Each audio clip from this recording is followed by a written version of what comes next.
great. And what's teaching English in China like? I mean, you taught yourself in China, didn't you? I did. So I taught in Shanghai for just a little over a year, and that was my first ESL teaching experience.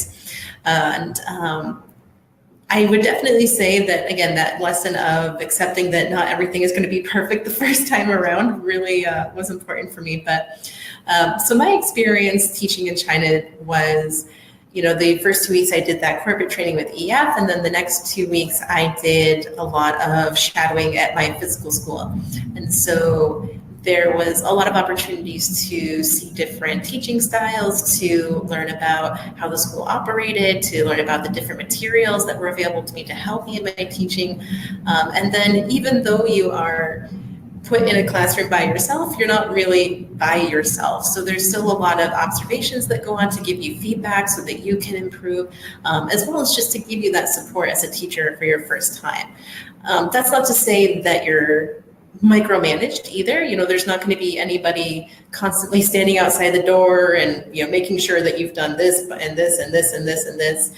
But again, if you want the support and if you want that little extra, hey, I'm finding that maybe my pacing is a little off in my classes. Would you mind just observing and kind of helping to point me out where that's at?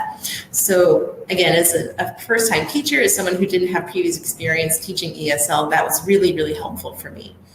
No, definitely. Yeah, that sounds great that you've got that support on hand. Mm-hmm.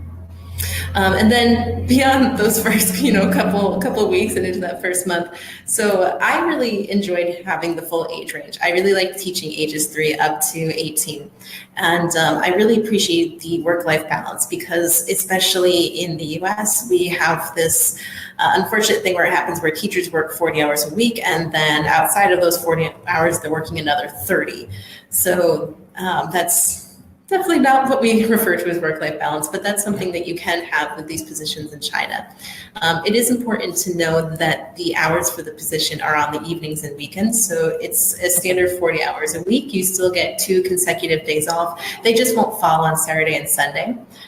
Believe it or not, though, that's actually a really good thing because especially in a city like Shanghai, which has about 28 million people in it, you don't always want to be off on the same day as those other 28 million people. Yeah, exactly. Yeah. So being off on the weekends actually on the weekdays gave me the freedom to travel a bit more and not have quite as expensive of prices. I was actually able to get into local parks and movie theaters and restaurants and whatnot. So I myself was a little wary of not having Saturday and Sundays off just because that's been my routine. But once I kind of got the feeling of being in China and got a sense for the culture, it was a really big blessing.